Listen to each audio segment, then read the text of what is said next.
Meron tayo ng noodles soup. Meron tayo ng isang itlog.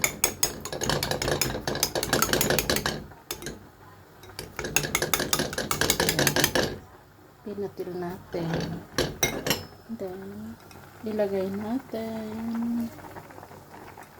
Ayan, para masarap siya.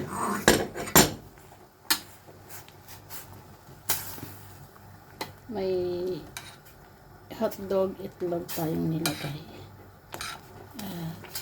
May binatil tayong isang itlog para masarap po. Maglagay po tayo ng cornstarch. Ito yung corn flour siya, guys. Para pampalapot natin. Ito po yung cornstarch natin. Pampalapot yun, guys. Para masarap siya. Ng cabbage repolyo.